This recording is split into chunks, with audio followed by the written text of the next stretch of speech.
Hello, welcome to the Gardening Channel. I'm your host, Mike Ventura. It's certainly my pleasure to have you with us.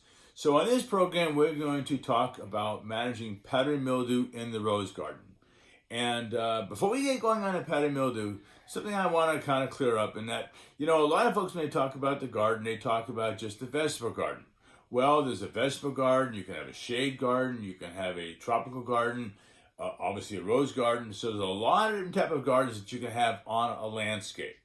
And some of the common denominators when you're working with different type of gardens in the landscape are your soil management practices, your irrigation management practices, your diet, what you're going for.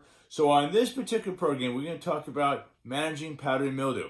Now, what I want to invite you folks to is I'm putting pictures up on my YouTube channel now. In this case, I put up a picture of powdery mildew on a rose bush. And we're going to talk specifically on this particular YouTube on how to manage powdery mildew on roses.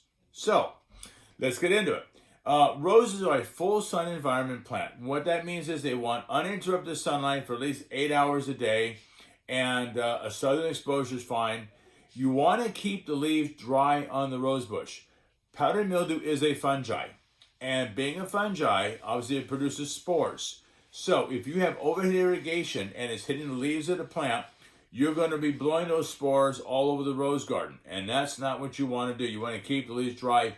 Drip irrigation works dynamite to help manage powdery mildew. And I say the word manage. I'm going to talk about diet and moisture holding capacity and why this is all very important when managing powdery mildew. So you want to stay away from spray head irrigation. Go down the road of drip irrigation.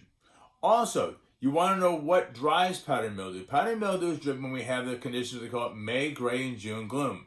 Basically, when you have morning dew and warm, dry afternoons, cool, moist mornings and warm, dry afternoons, that is perfect weather conditions for powdery mildew.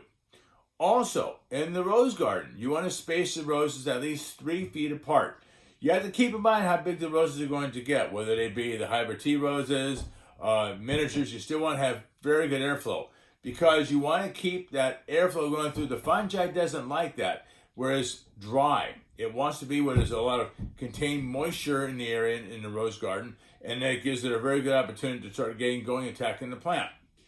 What about the diet? The diet of managing the rose garden to control or manage powdery mildew is very, very important. So, in my rose garden, I use a product called grow mulch, and I explained why I use grow mulch. Grow mulch works dynamite for moisture holding capacity in my soil. In my soil, I have a lot of clay, and so consequently, it introduces a lot of oxygen. It puts a lot of oxygen inside the soil by keeping those soil particles apart, but still great moisture holding capacity. Second, I use bone meal. Bone meal is organic phosphorus. Keep in mind, when you're growing the rose garden, you don't want to grow fast growth. You don't want to push a lot of foliage production. You want to encourage flower production. So, phosphorus, especially in this case bone meal, is organic. And so you'll get that nice, slow, steady development of the buds. And by doing that, you're not going to leave the plant susceptible to getting attacked by mildew because you're growing a healthier plant because it's growing a little bit slower. Nitrogen pushes fast growth. That's what nitrogen does. So you want to stay away from synthetic nitrogen, and you want to use, if anything, like blood meal or cottonseed meal, which are organic nitrogen sources, but they're very slow in acting. But you want to maintain more phosphorus, such as the bone meal, which will give that continued production of bloom production.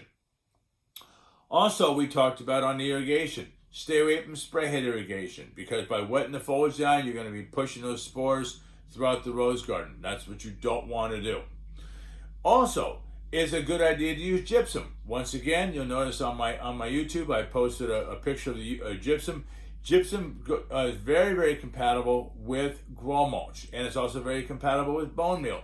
You can mix them all together. They work just great. Put it into the soil. Being organic, you're not going to have to damage. It's not going to damage the roots because what is gypsum? Gypsum is calcium and sulfur. Calcium will give you a good, strong soil structure, increase that. Sulfur will help keep the soil pH down. Roses want to be in an environment where the soil is more on the acidic side. The gypsum will help get you there. And with the organic matter from the grow mulch, it will help unlock certain nutrients that are maybe inside the soil, that should be inside your soil, such as your iron and your other micronutrients and phosphorus and potassium. And this will help grow a more healthy rose bush, especially keeping down the powdery mildew, because you're growing a healthy plant and not just a green fast plant. So once again, now that we're getting into the season, I will be posting pictures on my YouTube in regards to what's coming up, and on that video I'll be talking about it, so it kind of connects the dots so you can get a better idea, a better picture of exactly what I'm talking about. And remember, when you're working with a landscape and you have a variety of gardens in a landscape, you can have a rose garden, you can have a vegetable garden, you can have a shade tolerant garden. All these different gardens are out there, but how you actually use the common denominator as far as your soil preparation, your moisture, as far as your drip irrigation, or spray head, all come into play being more successful with managing the garden. Okay, so with that, enjoy the garden. And once again, thank you very much for tuning into the gardening channel.